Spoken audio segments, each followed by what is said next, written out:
a laugh as well, because I find a bit of humour does help as well. Yeah. So I'm going to say hi and welcome to the Adversity Psychologist podcast. So I'm Dr. Tara Quinterillo, and on this wonderful sunny spring Friday morning, I have Danny Turner with me from Beyond the Clippers. Would you like to say hello? Tell us a little bit about who you are and what's brought you on, what we're going to talk about today.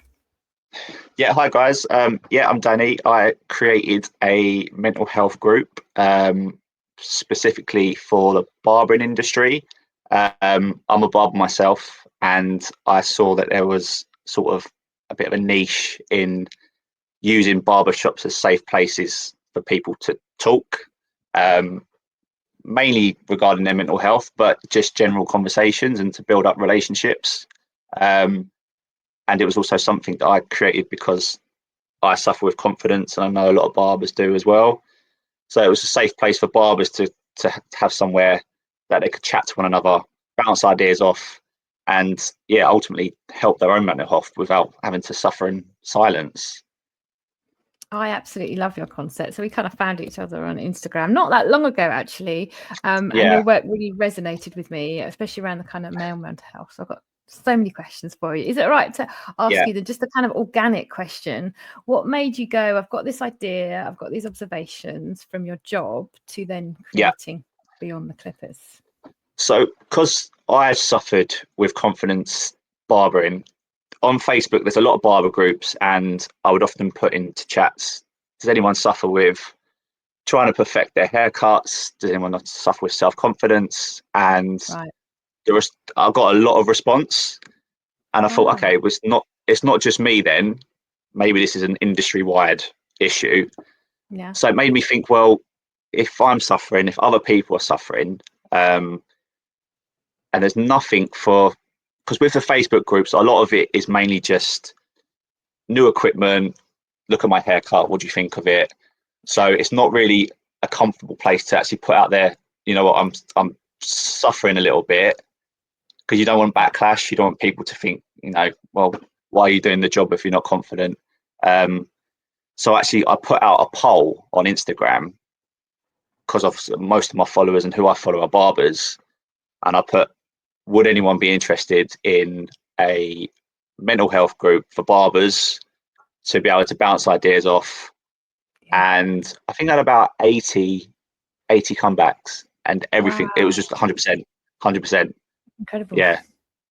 So from that, I thought, well, let me start with Facebook. So I started a Facebook group just for barbers, which is still going now. And like on a daily basis, people are messaging, you know, I'm suffering today, or I had this conversation, I don't know what to do. And it's just, it's just a safe place for barbers not to feel judged with an issue they have at work. Because it is not a lonely job, but a lot of barbers, you're self-employed.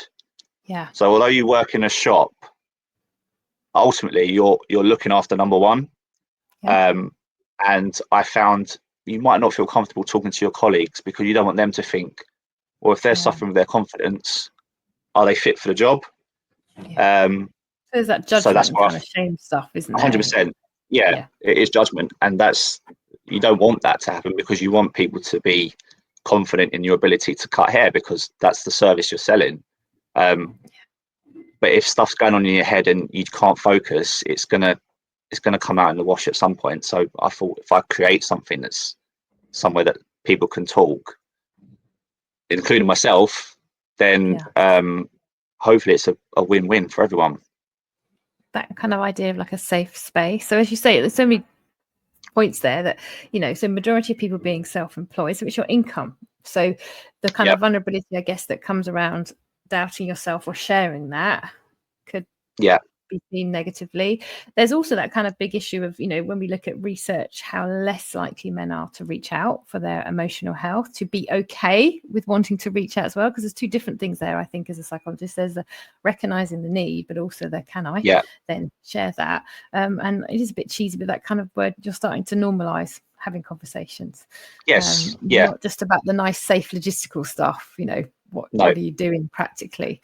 But doesn't that just show 80 people reaching out? Because that's a staggering Did you expect Yeah, it to be that many? Did you have an idea? No, because I'd only spoken to a handful of people who were sort of okay with it. I thought, well, let me put a vote out, and it was just crazy. So I thought, well, 80 people are suffering or feel like they don't have anywhere to turn to. So it's something that's obviously needed. And it was nice to know that it wasn't just me feeling insecure about the job, and it is an industry thing. Yeah, so it's kind of reassuring. And I'm wondering, people listening, whether you're a barber, whether you're not a barber, whether you're someone who visits a barber's, just knowing and normalizing these conversations that, we're all humans. We all have a certain amount of capacity to hold other people's stuff. But as a barber, and actually we were talking about this before we hit record, it's not that dissimilar to being a therapist in terms of you're holding all sorts of stuff. Because sometimes people get in that chair, hairdressers and the barber, and they just talk, especially if it's someone they're really familiar with. Therefore, it's interesting you said you had people going, what do I do? What do you do with the stuff that you hear? Yes. And is it right to ask? Do you notice a trend more recently in terms of the type of things you're hearing from people? Yeah, so it's weird. So I'll always ask how someone is doing, and that can just be the start of them rolling with a conversation. And these are like people that some of them I've never cut their hair before. And then I'm quite comfortable opening up about my own experiences and issues. So I've got kids, I've been divorced. So when I relay that to a client, that can sometimes start them to say, well, actually, I'm currently going through a divorce and I'm finding it hard with the kids. And then they ask me, what did I do? And then before you know it, the hair cuts up, and we've had a full-blown back and forth about our experiences, what advice I would give. And then, it's sort of, they leave, and then I sort of take a minute and think, oh, I didn't know you half an hour ago, and you've just told me stuff that potentially you've not told your closest friend. I was wondering that. Yeah. And it's just all I did was just ask how their day was. And it's the thing, I know not all barbers are going to have that conversation, because some people don't feel comfortable talking about their own life. They might not want to delve into others. So I think it is personal preference. I'm someone that's very open, so I think that comes across in my conversation. So that was another reason I started this group, because if a client does come to a barber and say, actually, I'm not doing too well, then if I have something in place, they can say, well, actually, there's we have this information you can turn to, because I've got posters for barbershops that's got like information numbers for like Samaritans, food banks, like Gamble Aware. So my aim is to get these posters into shops. So if someone is suffering, then the barbers can say, look, we've got this poster, take it with you. If it's something you need, then give them a call. Because it's tricky, because, especially like a young barber, or someone who's not dealt with sort of in-depth conversations before, it's a bit daunting to think, well, I don't know what to do in this situation. So that was the idea of trying to get stuff into barbershops as a bit of a foundation for mental health talks. If they don't know what to do, then they can turn to absolutely what I'm trying to create. It's so interesting, as you're talking, I'm wondering if you really see what you've created there, because I guess as a psychologist of many, many, many years, you've covered so many kind of barriers to people talking about mental health, because there's the importance of the safe space, the person who's asking but willing and able to sit with the response. So as human beings, we're not great at sitting with other people's distress. It's why we tend to go into problem solving, fixing, or we don't ask, we're just kind of keep conversation light. So to be able to provide, but also hopefully through your social media work, being able to kind of show people how you do that, how you can start to genuinely ask, hold that safe space, so then people feel able, and then presumably coming back again and again.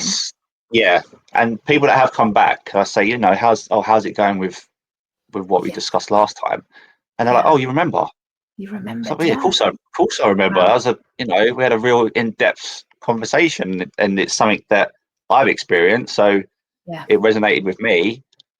And then from that and you can see then that confidence builds progressively after each haircut. And that's why I always say a haircut is only a haircut to a point.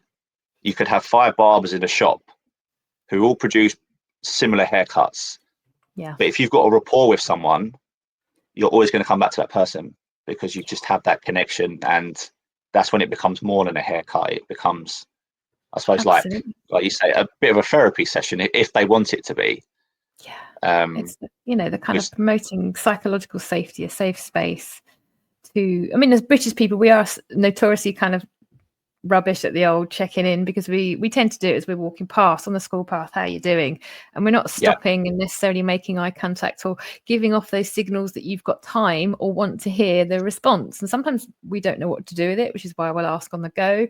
And these conversations, I think, are so important, because whether someone's a barber or not listening to this, or a customer, it's just this basic conversation now around how do you check in with someone and mean it, and allow some space for it, because it's not rocket science, is it? It's just about being present, a level of vulnerability, if that's all right. You share your kind of experiences. And that's why I say I appreciate not everyone's going to want to open up and talk, because I'm comfortable doing that, where I know a lot of people wouldn't be. And it's finding that balance of starting a conversation but not pushing someone into feeling they have to talk. So again, it's that safe place of me saying, how's your week been? If they give me a 1-word answer, then I know that, okay, this is going to be a normal haircut. So it's gauging each client that's in your chair. And that goes for kids. That goes for kids as well, teenagers and like young adults. We're just talking about this, don't we? Yes, like, is that across the age? So especially I'd say secondary school age up.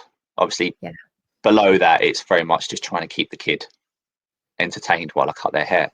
But then when you, because I'm 34, so I don't feel like secondary school was miles away from me, although it was. So with secondary school kids, like I have a bit of a laugh and talk about how school is, and then sometimes they may be stressed about exams or stuff going on at school. So although it's very rare for teenagers to open up, I have had conversations just about general school, and you can see after their haircut they're a little bit more lifted.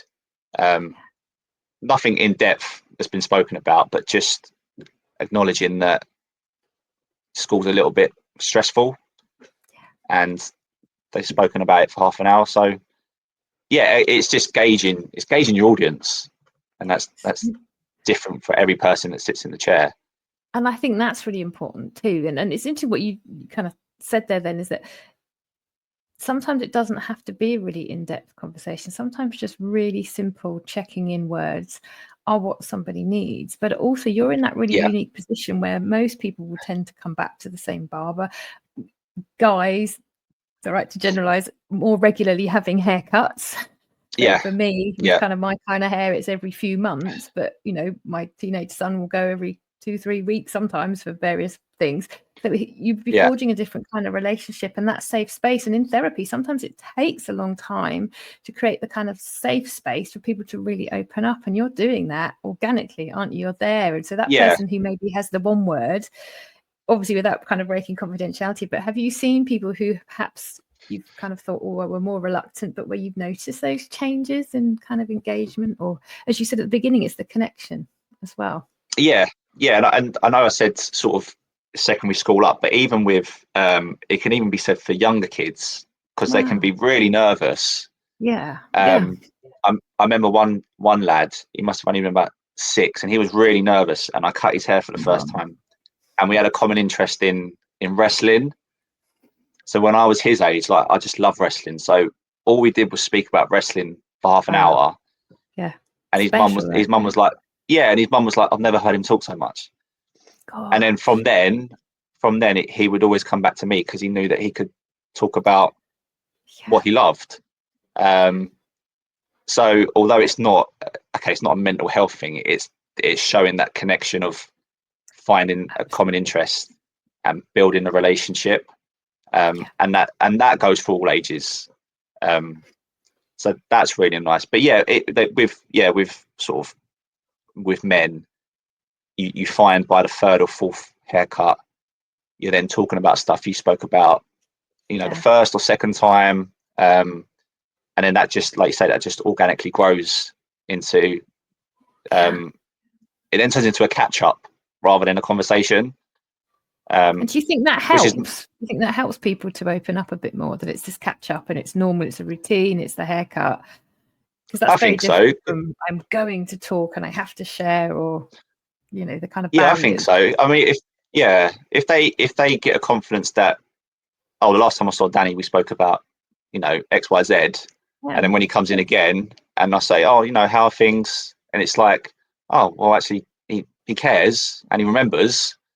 Yes, it must be so important because we see a lot of people, and obviously some conversations or some clients will stick out more than others because of what's been said, or but ultimately for me, because I try and build a relationship with each client, I don't forget what I've said 4 weeks ago. It's just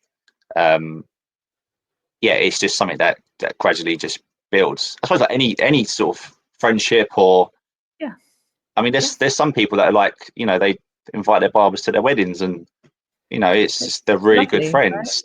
Right? That kind of, as you say, because there's so many offshoots. It's really interesting, isn't it? When we kind of think about, and I sometimes think it's almost unhelpful that we kind of sometimes formalize mental health. I'm going for mental health input support, whereas actually mental health or emotional health is about everyday small things we do to look after ourselves. So what you're doing is actually a really preventative model, as well as sometimes being more reactive. If someone's got something, and I love the fact that you signpost, you've kind of, and because people could come with anything, it's not just about emotional health. They may have addiction problems, as you say, you spoke about gambling. Could be financial problem, we're in a cost of living crisis, all stuff that they may be holding on behalf of families, for example. The far-reaching implications here, they're huge, aren't they, in terms of what you can be doing for people, but also empowering them over perhaps having a safe space to even talk about that feared thing, my gambling issue or the financial issues or whatever that is, to help them perhaps on that journey to problem solving, decision making. But I'm guessing as well, you're probably doing a lot of preventive stuff around risk. If we get really nitty gritty, how many people, and men particularly, may sit with those issues and not share? And when we look at I think suicide rates in the UK, there's some powerful stuff there. And I personally, I've experienced that as well. So I've been times in the past where I've sort of been that low that for me suicide was something. So when I see people at their lowest, it's like I really understand what you're going through. I don't say that, but I sort of connection wise, I really feel it. And I think with barbershops, like you say, it's a preventative thing. Catching someone before they go down a dark route. Absolutely. I think that's the most important thing, because I've had conversations with people, and they'll talk about, they might say, I'm gambling. I find that I'm gambling a little bit more than I used to, or I'm drinking more than I used to. And it's difficult because I don't want to say anything that sounds like I'm judging. Absolutely. But I think for me, it's been like, well, maybe just keep an eye on it, like to see how you're getting on, and if it is something you find that is getting out of control, try and speak to someone, because the fact that they're acknowledging it shows that they can see it's becoming a problem. And sometimes, as you say, we know the difference between kind of verbalizing something versus holding in your head. So someone's starting to say, actually, I've noticed this is quite a profound thing, actually. But the fact that you can kind of signpost that you've got flyers, posters, that also take some of the pressure of, here are numbers, and that also normalizes. Lots of other people also struggle with these things, and that's why there are these organizations. That's, again, it's pretty powerful stuff, isn't it? Because I mean, these places are well advertised, but I suppose not everyone's going to think, I'm suffering. or I'm gambling a little bit more than I used to. Let me call gamble aware, or let me call the Samaritans if I'm feeling very low. But if there's a poster that they see, absolutely, if they're waiting for their cut and they look at a post and they see a number and think, actually, yeah, I probably am gambling a little bit more than I usually.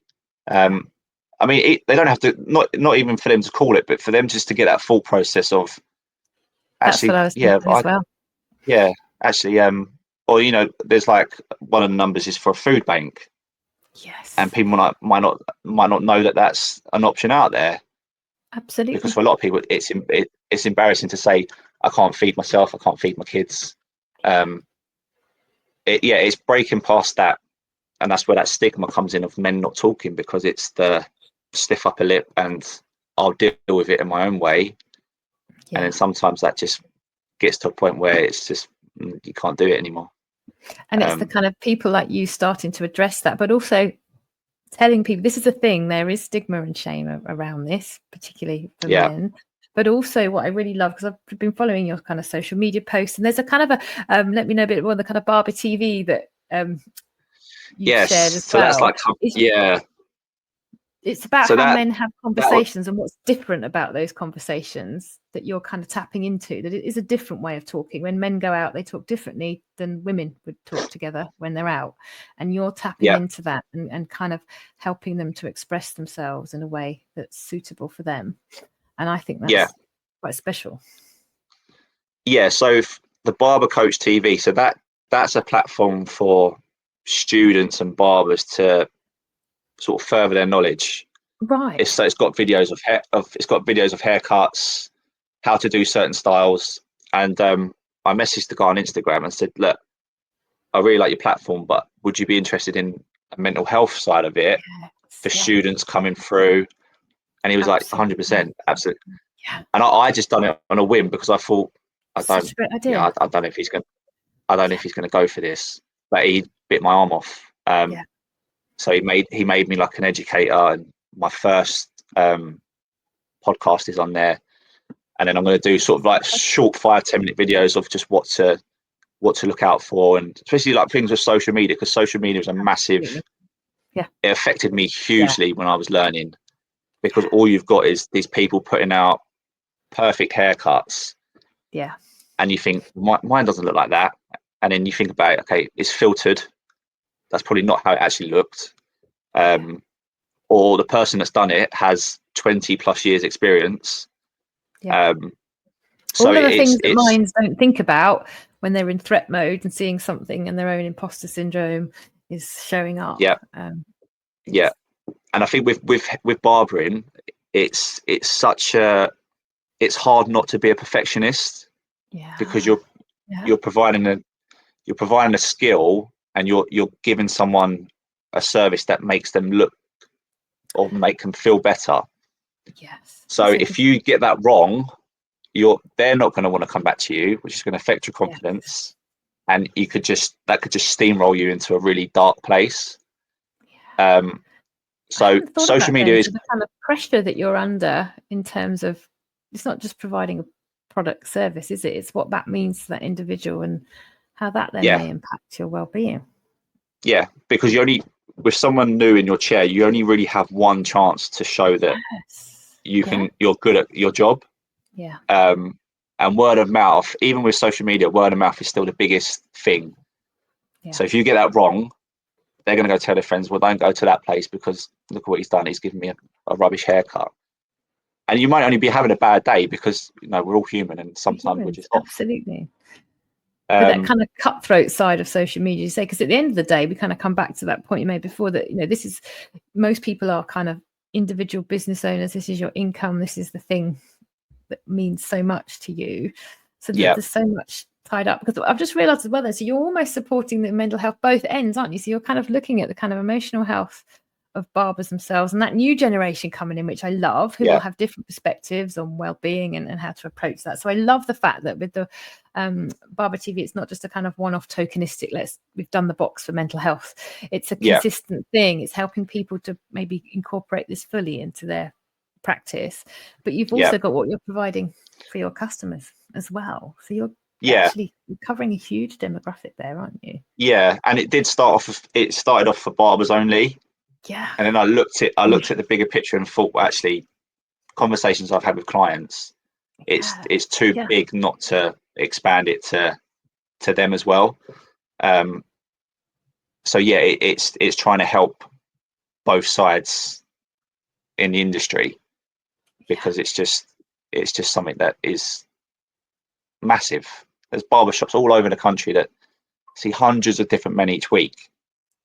It just doesn't make sense that there's not something in place. It's almost mind-blowing now you say that, isn't it? And just before we kind of hit record, I'd say, my own hairdresser quite often will say, she's holding stuff, and I kind of thought about that as a psychologist, but I hadn't really thought about it on the scale of which it is, especially for barbers actually, and that demographic particularly of men, mental health, preventative stuff, and it's the ripple effect, isn't it? The kind of what you can do with this, where you can go with this. Hence, people, I guess we'll do a kind of big plug. If there's anybody listening who, wants to get in touch with you, please do. If there's anyone who's got ideas or things they can offer you, because at the moment, this is you doing this. This is your brainchild. It is, like a lot of great things, they can morph at an intense rate, can't they?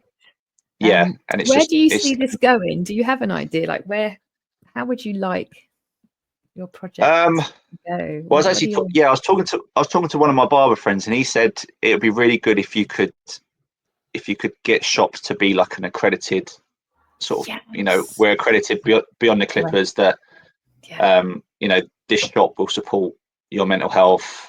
And and I know that a lot of shops won't want that, because you've got different shops. So you've got shops that are just conveyor belts. They won't talk to the client. So it sounds harsh, but I wouldn't focus my attention on them. Yeah, because absolutely. I just know it would just fall on deaf ears. It would be disingenuous as well, actually, because what you could have is someone vulnerable going and wanting to sign up and not getting. And as you say, it's like with anything, isn't it? It's got to be organic. It's got to be well-meaning, and that's what makes you, isn't it? Your ethics. You do this because you want to do it, and you genuinely want to hold space for people and help other people to do that. So so I've already been sending posters to shops up and down the country. And so the next step would be looking at trying to get shops to be accredited, that the support's in place if clients or barbers need it.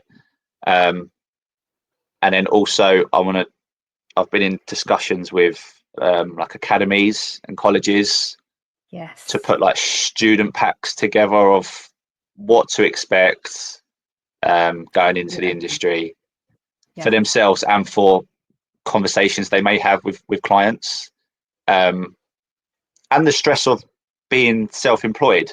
So it goes back to that pressure of having to feel you have to perform for each haircut, because ultimately that haircut is your income. Yes, absolutely. So the pressure is, I need to get this right, because if they don't come back to me, that's money I've lost, as well as reputation and what have you.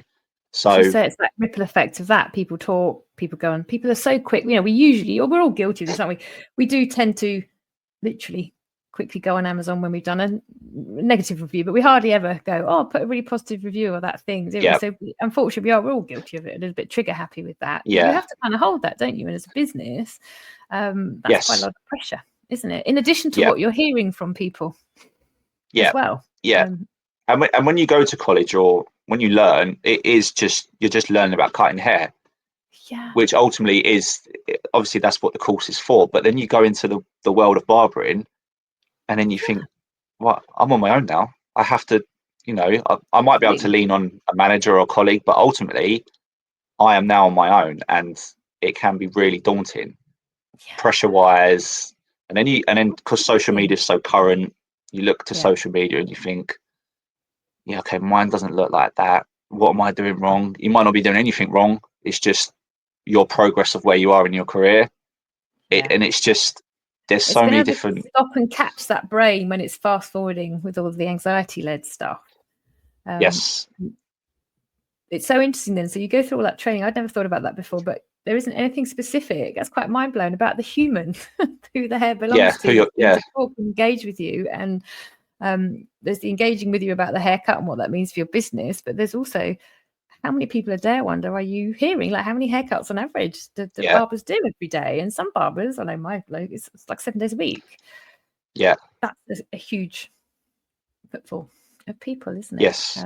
So kind of what you're doing, catching people from training onwards to help with the human side of it. But also, is it all right to come back to something you said earlier, just what you kind of notice, because, you know, as a therapist, we have supervision, we have to have ways of kind of managing how we hear stuff, because we're essentially a sponge. We absorb emotions, images. You said you remember things that people tell you. It's just, you know, the tricky stuff, the impacts of that, and how you manage that, if that's all right to ask. In myself? Yeah, and generally, whether there's any support for people. What do you do with all that stuff that you hear? I suppose, I mean, I feel really grateful that they can feel they can open up to me. It's sort of, it makes me feel that, it makes me feel that they're comfortable to open up to me, and I give off that aura that I'm trusted, and, you know, it is a safe place. And I think because what we normally talk about, I've experienced, or I know someone who's experienced it. You've got that lived experience, which is so meaningful to people. Yeah, I think that's a really powerful connector. I try not to give advice because it's not my place, but I'll always say what I did and what I found helpful. And then normally before they leave the shop, I'll just always say, no, look after yourself, and just make sure you just keep talking. But I think that's the most important thing. And somebody listening who's a barber might think, I don't have these conversations because I don't know what to say, or I don't know what the right and that's actually, for a lot of people, have that problem of, I don't know how to problem solve or fix or what to do, so I will avoid the difficult conversation. I think what you've just done there, and what you can continue to do through your kind of training and education with barbers, but also the public that come in, is just helping people to, you don't have to be this problem solver. It's just about providing a safe space, signposting people, but that's the most important bit, I think, for people. You don't have to say, so how's your life? What's going on in your life? It's not, because that will just rub people up the wrong way. And that's why I feel it's so important that all you got to do is just ask how someone is. And that can go, that's with any industry or any walks of life. Because you don't know how long someone's been bottling something up. You don't know their support network. I've got an amazing support network of family, my partner, friends, but sometimes I still feel alone because they don't get what's going on in my head. So for some people, they may have amazing support, but actually talking to someone who they don't know and has actually just given them a platform to say, how are you? And then at the end of the conversation, you think, and then at the end of the conversation, they're then like, well, this guy gets it because he's experienced it. It's the role of what we call validation, isn't it? You know, quite often we can be in receipt of minimizing. Oh, that's nothing to worry about. It'll pass. Oh, you think that's bad? My friends had X, Y, Z. So we kind of sometimes can fall into that, either on purpose or because we just don't know what to say. Oh, it'll be fine. Don't worry. That's nothing to cry about. Or, you know, the kind of very British culture. But also that maybe just gloss over things because I don't know what to do and how to fix this. But kind of what you've said, that's quite profound, that anybody listening to this, if you're worried about it, just checking in, how are you, and asking again. There's that kind of, how are you really? You know, maybe we'll grab that if you're with someone and it isn't the right time to catch them, or they're with someone else, just going, should we have that coffee? Do you want to meet up and have that walk? Or next time you're in, let's have a chat about that thing. So you're kind of just removing all of these barriers and all of that anxiety. And you're right, a lot of people can have fantastic support networks, but you might have certain people you talk to about things, and if you're somebody in the family and you're holding stuff for other people already, you might not feel able, or that you want to be sharing your stuff, but that's okay. I think that's a really important point there, that it's okay. if you would prefer to speak to someone else about it. And again, these are all just, I don't know why I think it's always cheesy that word, but like normalising these kind of conversations, that it isn't easy to check in on people, but we can do it. And there's no right or wrong way to do it. But we just, you'll get to know someone, and it's a feel sometimes, isn't it? That person that's a bit quiet. How are you? What happened with that thing that we were talking about last time? Do we want to go there today, or should we leave it? Sometimes a little bit of kind of sarcasm or humour can even just help with some powerful stuff, can't it? So experiencing that. So I sort of then, so I'm doing a course. It's like government funded. So it's only like a level 2 in awareness in mental health. Yes. Yeah. So it goes into like depression, anxiety, OCD, ADHD. And it's funny because although I'm learning about it, there's a lot of it. It's like, well, I've experienced that. So again, it's relatable. Doesn't that just say something as well, actually, that how many people might and not realise? Quite so I was diagnosed with ADHD 3 weeks ago. Okay. So now that I have that now to look at and look back at things in my life and think, I can see why I did that, or there's things I do now that. And I think now that things like that are being acknowledged and talking about stuff is becoming more of a thing, it allows people to sort of take a look at themselves and think, actually, what is going on in my head? Because something's not right. And that it's okay if you're noticing something, and it's okay to start small and trying to look at what that is. And I went to my GP and I said, look, I have these traits and it's something I've had since childhood. And they said, well, let's put you for an ADHD diagnosis, and it come back that I did. So, and that was me opening up to my GP. So although I'd spoke to my family about it, I thought if I speak to my GP, and then so again, talking helped me find a diagnosis in something I didn't realise that I had. And I'm wondering why people hearing your lived experience, that difference between, should I go to my GP? Is it scary? What can it mean? To have someone who went, well, I went that way and this is my story, I think could be quite powerful for people. And it is that cementing that all this all materialized just through me talking. And it's so simple, isn't it? It's almost it doesn't really do it justice. You just say, go and talk to someone. Oh, okay, then that's fine.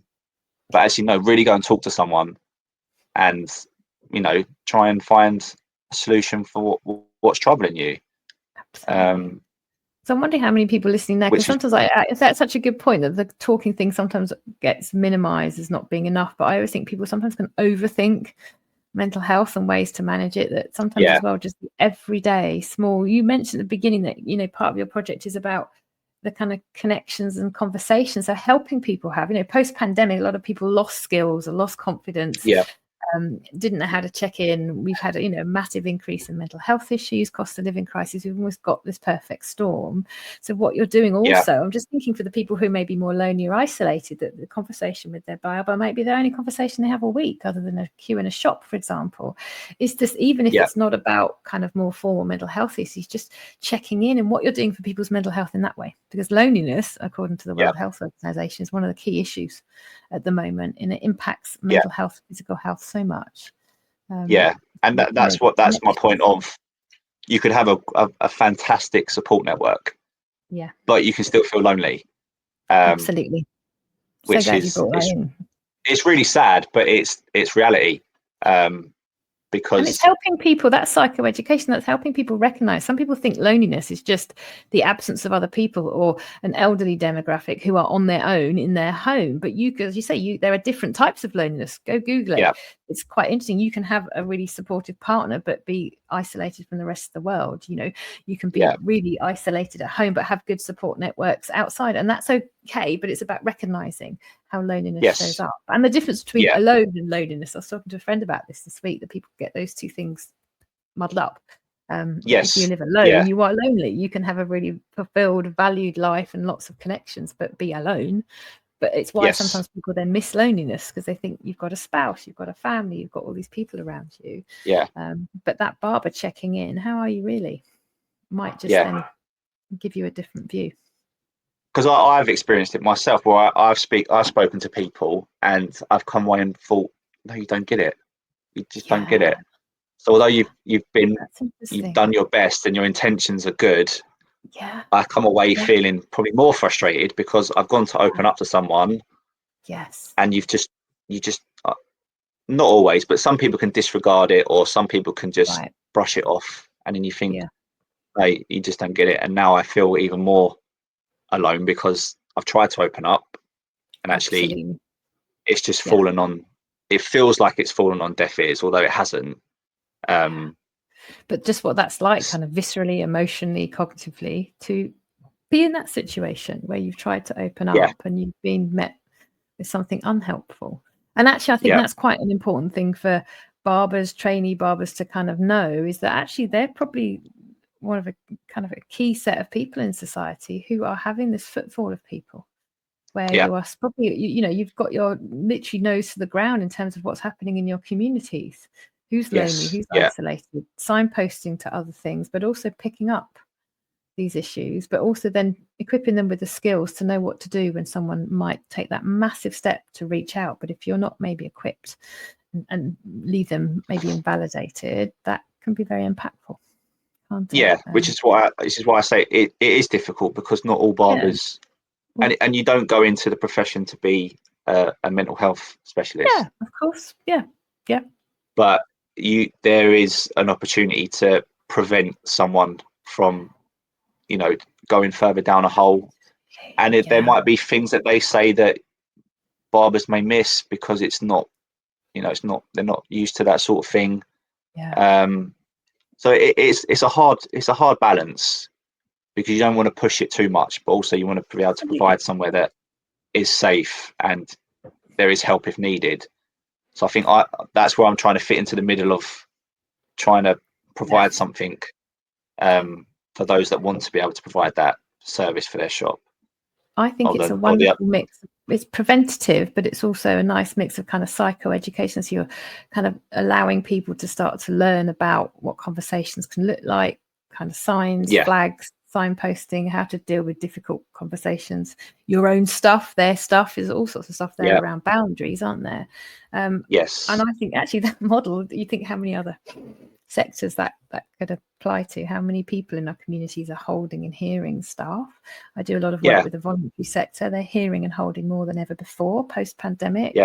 And they don't necessarily get training in how to deal with that, or how to deal with their own observations of hearing things from the public. So it's quite profound work. Is there anything that kind of going forward, while you're kind of on a podcast, is there anything that you particularly need help with? What do you need to help you take this forward? Do you know?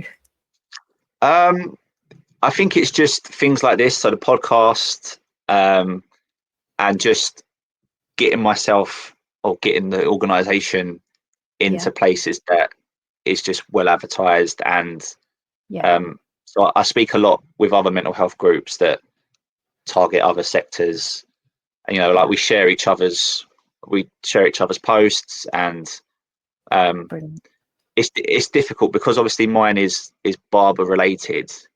It can sort of feel that it's just more prone to that industry, which it is. But I mean, I'm sort of trying to now, because with barbering and hairdressing, you get like shows up in London or Manchester that showcase new equipment. So that's something I want to do. I want to just be able to get like a stand in a barber show and promote what I'm trying to do. So people sharing anyone in kind of the mental health sector or wider, you might sometimes in social media, I say it doesn't take long to just share something for someone. People, I don't think, are always that great at that, but it can mean big things for people. Just that share, getting it in front of different sets of eyes, and even just having conversations about, hey, I heard this podcast about Beyond the Clippers. Do you know what? It's just, you never know who that's going to then reach. So it doesn't take much. It's always the power you have. Share. Comments, it boosts you up in the algorithm. Yeah, and I mean, So, some of my posts are barber specific, but some aren't. So other people can use that for their own, whatever their mental health aims think or about what we've industry spoken is. today. This is, Yeah, if we hadn't used the word barber, actually, yeah, so much of it is so useful for all of our communities, checking in with mental health, how to have conversations, how to hold yeah, space for each other. It's far yeah. reaching. So if people want to find out more about you, because they're going to want to, where do you hang out? How do we find you? How do we reach you? So Beyond the Clippers mainly on Instagram and Facebook. So the Facebook is a closed group which I run.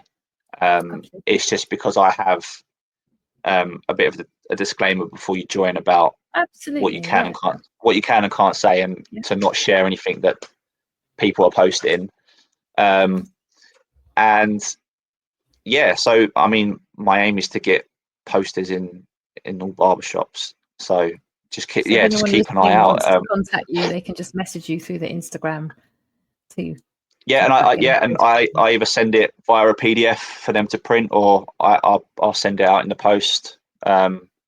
It's there's no charge or anything like that. It's just slowly building up this foundation to spread it nationally, really. Work. As you said, you could do with 5 of you. We're having this conversation before we hit record. That you just did this yourself, which is also incredible. It just shows, doesn't it, when something's really passionate. We're talking about the journey, not the end point. The journey is really important. That you're doing this in your own time. You're evolving it. You're seeing what's needed. That's really kind of grassroots stuff, isn't it? It's lovely. It's a really preventative model. It's not this kind of rote learned sticking plaster model around mental health, which just doesn't work in the longer term. So I always ask everyone. I know we've had loads of things, but I'm showing my age now. Kind of, if I was to ask you for a signature move, what's one little adversity takeaway that you could leave us with? A signature move? How do you mean? So what's one little nugget of information, one little thing that you would like us to take away in terms of emotional health barbers that might resonate? I know we've had lots of things in the last 45 minutes. I mean, for me, it's so important just to start that conversation of a start of a haircut with how are you doing, and just see where that goes. It could come to nothing, which a lot of time it does, but ultimately it could be the catalyst for someone to get the help they need. So that's my biggest thing of just starting a conversation with asking how someone is, and then you've given them the power then to reply however they want to reply. Absolutely. And then you just go with the conversation. Taking the pressure off everybody. I've really enjoyed having you on. Thank you. Thank you. We're connected as well, so I'll make sure these things are in the show notes. But get over to Instagram, Beyond the Clippers. Share, read, talk, have these conversations. I'm mum of 2 boys. Feel free. Feel free to send me a DM or anything. It's always, I'm always open to talk. Start that conversation. Exactly. Thank you so much for coming on. I've really thank enjoyed you, Tara. this.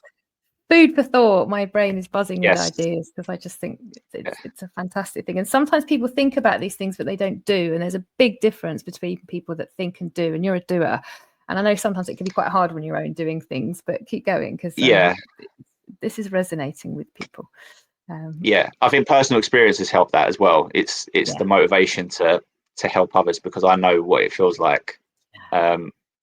So for me, it's that motivation of, well, I needed something back then.